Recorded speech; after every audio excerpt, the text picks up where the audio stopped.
So the Kabbalah of the triangle, this is about how we have the upper Keter, which is like the transcendent light, the hovering light, the royalty, the birth of everything that comes later, the original primordial source. And then we have the Chachma and the Bina, the little bit we get of that into a rational, conscious understanding. And then the ability to say what, where, when, how, like to have information to pick apart, to chew on, versus this like mirrored inside out, like manifest. We have this flash of insight, the understanding of it, and then we have this knowledge we get from it. So we can think of it as like these spheres. These are either we have one or the other, right? This above, which is pre-conscious, or this, subconscious kind of. And then we have these two sides. And then we really have 10. We have this secret one. This one I just mentioned is not really, it's like a manifest inside out. We have 10 of these spheres. Each of these spheres is like a wheel, and each one has 10. So we have 1, 2, then we have by the torso, then we have the right arm, the left arm, the pelvis, then we have the right leg, left leg, the feet. And there's this idea that each one is like has each one in, and the middle of each one reflects its location. It's called like the tree of life, right? So each inner circle corresponds to a different name of God, whether it's Tzebaot, Elohim, and each of these lines between, let's say there's 2 here, and then there's a torso, there's one line here, one line here, one line between, one line to the right arm, one line to the left arm. Each of these lines is another of the 22 letters of the Aleph base. So we're built out of this. For example, when we're looking at people who are healing the womb, we would say belonging, switching from the survival to thrive state of being, pain-free cycling, like in terms of the menstruation. Everyone comes from a mother who that seed was fertilized, so it was unblocked. So we have honor, body connection. I mean, not unblocked. Yeah, we're talking about unblocked here, but like where the seed wasn't cycled as a waste. It was cycled into a new being. We have open to sexuality, releasing aversions and sensuality.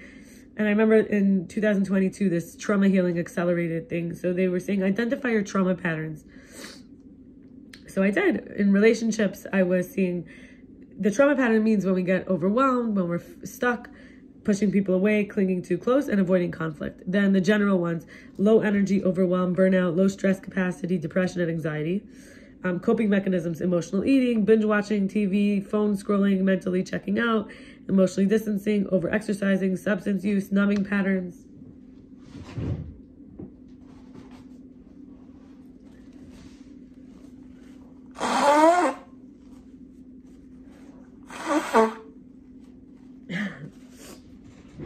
And then health conditions I had on here, chronic pain, digestive issues, fibromyalgia, which is like just unexplained pain, tension, in certain areas, fatigue, bloating, autoimmune conditions. And then I was looking into this from Alexander Poltorak on the Quantum Torah website. And he was saying we have these coordinate systems. There's something called rotational symmetry, because I was talking about the wheel, right? The sphere. So rotations leave magnitude and direction of vector, this construct, invariant. The laws are internal and stay the same at every point of the space or time, no matter what coordinate system you choose. That's what symmetry is. Now, what does that mean? It means you have a right and left that are symmetrical. In other words, the laws are the same, whether you're on the right or the left. Then you have back and forward. You could roll it back or roll it forward. Then you have up or down, roll it up, roll it down. And then you have pitch, which is to the side, right? And the other way is called yaw. So you have pitch and yaw.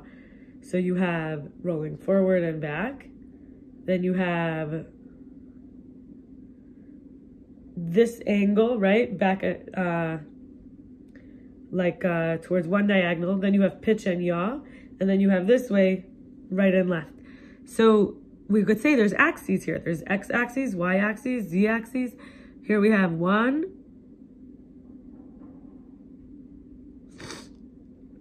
We have these different angles, right? So you have this 3D sort of. So it's called Minkowski space. It's like they write a T and then T for time. So this is a special theory of relativity, which is from Einstein. And I want to go into something called a Lorentz boost, which is the transition from one frame of reference to another, moving with a constant velocity along a straight line. So since such a frame can move with respect to our chosen frame of reference in 3 different directions, this rotational symmetry, right? We have 3 rotations and 3 boosts. There are 3 Lorentz boosts. Each Lorentz group has 6 parameters dimensions. So there's 3 rotations from rotational symmetry and 3 boosts. So transformations can move on each of the 4 axes. There's the 3 spatial ones just mentioned, 3 directions, and temporal. Temporal means time. So we have 3 plus 3 plus 4. There's 10 parameters and dimensions. Or 3 plus 3 plus 3 plus 1 equals t, 10 parameters of dimensions. And every symmetry corresponds to a physical conservation law. We have time conserves energy, rotation conserves angular momentum, and translational conservation conserves momentum. This is from the Jewish-German mathematician named Emmy Noether. So there's the idea that if we move from one to another in a constant speed, such a frame can move with respect to our chosen frame of reference in 3 different directions. So at any point, you could roll into this reality, or you could roll into this reality, or roll into this reality, backwards and forwards, right? So that's 6. So plus on each of the axes, right? And then plus time. So you're moving into this element with time, or, you know, in the other direction of time. So,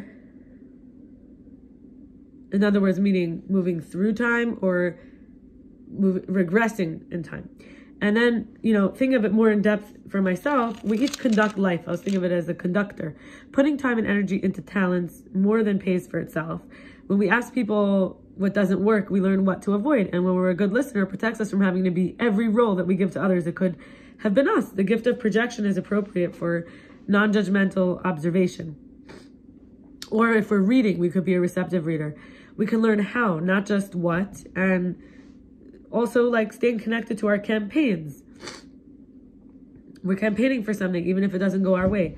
Learned helplessness can be eradicated, and discipline with time is not the same thing as discipline with honesty or with transparency. It's not the same thing as discipline with reliability or consistency.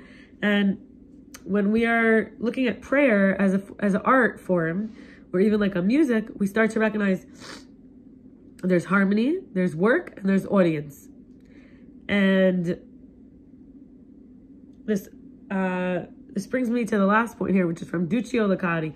Limiting the subconscious beliefs up to 7 years old, usually, we get into the problem loop of no way out, not in a solution backdrop of beliefs.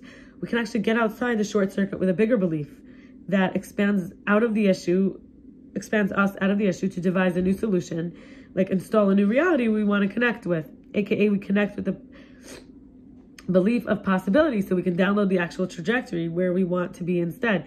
We don't get into a taxi saying we don't want to go anywhere. That's like this recognition we're not a victim.